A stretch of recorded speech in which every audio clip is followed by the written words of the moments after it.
6 నెలల క్రితమే ఒక హత్య జరిగింది. అది కాంగ్రెస్ పార్టీ అంతర్గత తగాదాలతోనే జరిగింది. మేము ఆ రోజే చెప్పినాం, నేను ఆ రోజే బహిరంగంగా చెప్పినా, ఇది పోలీసుల వైఫల్యం తప్ప ఇంకొకటి కాదు. మీరు ఉదాసీనంగా ఉంటే ఇదే రకంగా కొనసాగుతాయనే మాట. అందుకే మళ్లీ చెప్తున్నా, నేను ఇటువంటి కేసుల్లో పోలీసులు తీవ్రంగా స్పందించకపోతే, కఠినమైన చర్యలు తీసుకోకపోతే అది కొనసాగుతాయి. ఈ ప్రాంతంలో గతంలో ఆ సంస్కృతి ఉంది. ఆ సంస్కృతిని రూపుమాపడానికి మేము 10 ఏళ్లు చేసిన కృషిని ఇవాళ మళ్లీ కాంగ్రెస్ పార్టీ నాశనం చేస్తుంది.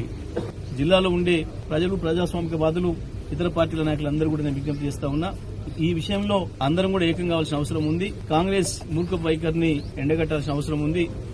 ప్రజల్లో కాంగ్రెస్ గుండాయిజాన్ని వ్యతిరేకిస్తూ పెద్ద ఎత్తున ఉద్యమాలు చేయాల్సిన అవసరం కూడా వస్తూ ఉంది. తప్పకుండా మనం అందరం కూడా పనికి పూనుకోవాలని చెప్పి విజ్ఞప్తి చేస్తూ, మేము మా ఉప్పల మల్లయ్య, మా కార్యకర్త కుటుంబానికి పూర్తి స్థాయిలో అండగా ఉంటాం. మా కార్యనిర్వాహక అధ్యక్షులు కేటీఆర్ గారు కూడా మాట్లాడి వారు వస్తారని చెప్పి చెప్పడం జరిగింది. కానీ ఇవాళ ఉన్న పరిస్థితులలో ఒకవైపు ఎన్నికలు జరుగుతూ ఉన్నాయి, ఇంకా ఉద్రిక్తతలు పెరిగే అవకాశం ఉంది అని చెప్పి మేమే వద్దని చెప్పడం జరిగింది. మరి తొందరలోనే వచ్చి ఆ కుటుంబాన్ని పరామర్శించి పార్టీ నుంచి పూర్తిగా ఆ కుటుంబాన్ని ఆదుకోవడానికి కావాల్సిన కార్యక్రమాలు కూడా మేము చేస్తాం.